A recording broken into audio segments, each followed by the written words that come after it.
I can eat whatever I want because I worked out today. As long as it says sugar or fat-free, then it's healthy. Ladies, if you lift weights, will you get big and bulky like a man? I hate water, but I drink coffee. That's the same thing. I can't eat carbs or I will get fat.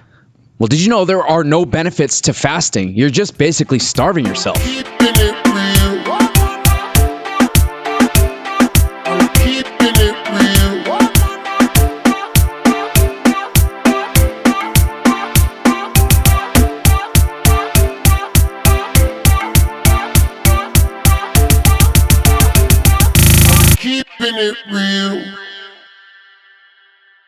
Welcome everybody to Keeping It Real with Rick and RJ. Today we're going to be talking about the 6 common misconceptions that are killing your fitness gains.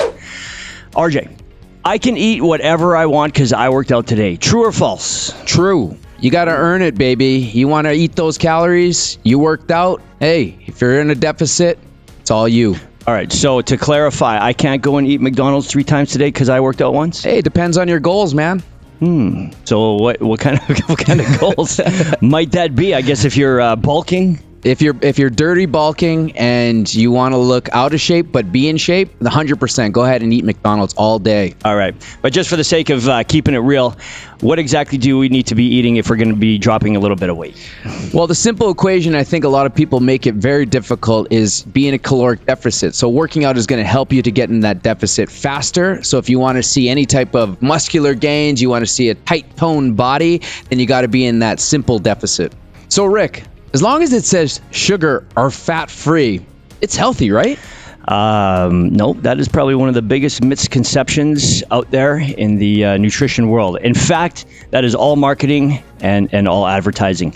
The reality is this: if you're going to eat healthy, you have to eat whole.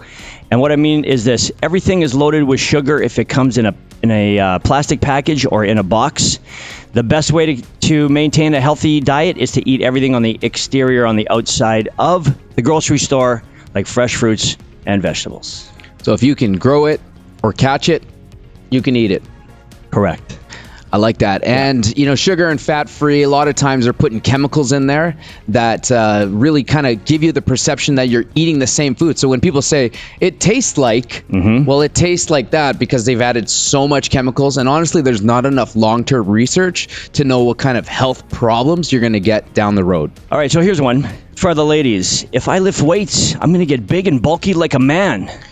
False. The reason being is weights are resisted overload, so meaning that you need to get muscle by adding extra resistance. And at the end of the day, I think also they don't have testosterone running through their body, so they can't get big and bulky. They can get lean and mean. They can become really, really physically fit, but without the testosterone being naturally produced, you're not going to get big and bulky.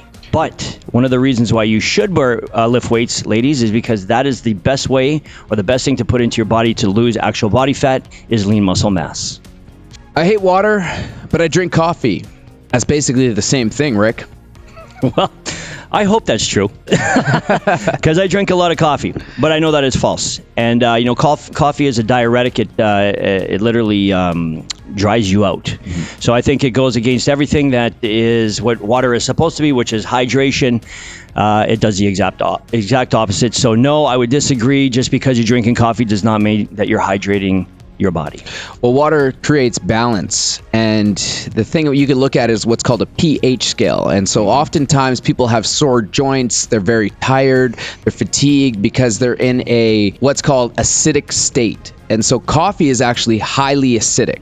And so if you're drinking copious amounts of coffee, you're actually putting yourself behind the 8 ball, and you're always going to feel tired. You're always going to feel sore. You're always going to feel like swollen, inflamed, whereas water is that perfect point in the middle, and it creates balance in your body. So is there a right amount of coffee to drink? When it comes to the right amount of coffee, I mean, there's research out there that they say you shouldn't consume more than, I think, like 300 milligrams of coffee a day. About 200 milligrams is 1 cup of coffee. So if you put that into perspective, if you're having an extra large coffee, that could be 3, 4, 5 cups at one time. Right. So let's stick to one cup a day. 1 cup a day is fair. Okay. I can't eat carbs or I'll get fat. Is that true? That is completely false. In fact, I love carbohydrates. And in fact, I eat ice cream almost every single day.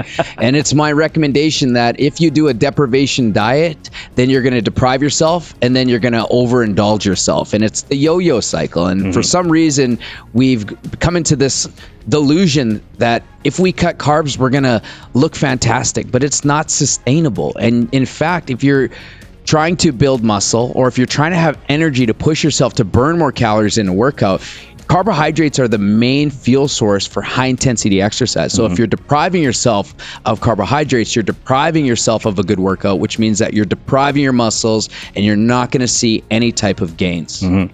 I think the other point of that is the reason why the message is so strong against carbs is because, like everything, people take it overboard, right? So if you can enjoy your carbs on a minimal level, then there's absolutely no reason why you can't enjoy carbs. Well, I think it's easy to eat carbohydrates, right? If you go into the pantry, how easy it took for us to just grab a bag of chips, eat the bag of chips, and contemplate whether we're going to eat those chips or not. Yeah. And I think that's when people reference carbs, that's what they're talking about. But when you're talking about a nice fresh sandwich, vegetable, loaded with vegetables, and you have 2 slices of multigrain bread, I don't think that's a problem, even though those are carbs. Yeah, and it comes down to that simple equation. Moderation is key, Moderation right? is You key, can yeah. you can have 1 or 2 pieces of bread. You can actually have more depending on how active you are.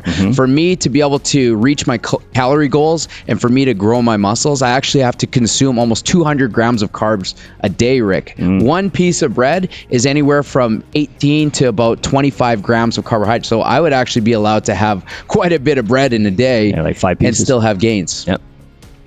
So Rick, intermittent fasting, everybody's talking about it, but I don't think there's any benefits. You're basically just starving yourself.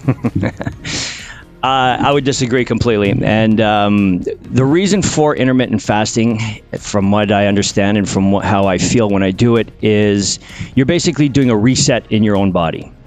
And what that is emptying your body, and we're not going to call it starvation because nobody in the Western world is starving. Believe me, we're all good with doing a little bit of fasting. By doing that, you're allowing your body to get rid of all of the sugars, the toxins, the extra added carbohydrates. You're going to lower down your insulin, which is what you're looking for. Those are the steps that you need in order to lose body fat. Yeah, I like the fasting because it shortens your eating window. Because if we don't have any type of guidelines, right? Like if you don't stop eating at 8, then a good chance is that you're going to eat till 10, which means that you're going to bed at 10:05, which means that you've usually late at night, what are you craving? You're not craving chicken breasts and protein shakes. You're craving chips, you're craving popcorn, even nuts. Like I had a client one time and they would eat a full bag of nuts, which is probably around 1,200 calories easily right before the bed. So if you shorten your window, then you got to be smarter with your choices. And like you said, it helps to eliminate and clear out the waste, right? Gives you time to digest your food, get rid of it, and then bring in the new stuff. So you never really get completely full and you don't spill over into fat. Yeah. And one of the benefits of fasting is sleep. If you're eating late at night or towards, I'm not saying that you can't eat late at night if you're staying within your caloric intake, but if you're eating excess at night, your body is going into full digestion mode when you're trying to sleep, and that will interfere with a good night's sleep. I agree. Yeah. All right, so before we sign off, we just want to thank our sponsor, bitbuy.ca. If you're looking to purchase cryptocurrency, it's a great place that you can purchase it, especially if you're Canadian. We put a link in the description below. If you use it, not only do you get an additional $20 in crypto, but so do we. So the 6 common misconceptions that are killing your fitness gains. All right, everybody, so to recap, I can eat whatever I want because I work out today. That is a big no. You need to keep your calories in check. So if you've only burnt 300, you can only eat 300. Sugar-free or fat-free doesn't mean healthy. Ladies, if you're going to lift weights, don't worry about getting big and bulky. You don't have testosterone, but you will get lean and sexy. You need to start drinking more water than coffee. Eating carbs will make you fat. The answer is yes and no. Keep your carbohydrate intake in check in moderation and you'll be just fine. Start fasting. Stick to the 8 to 12 window, meaning you stop eating at 8 and you start eating at noon. And we'll see you on the next episode of Keeping It Real. Keep it keeping it real.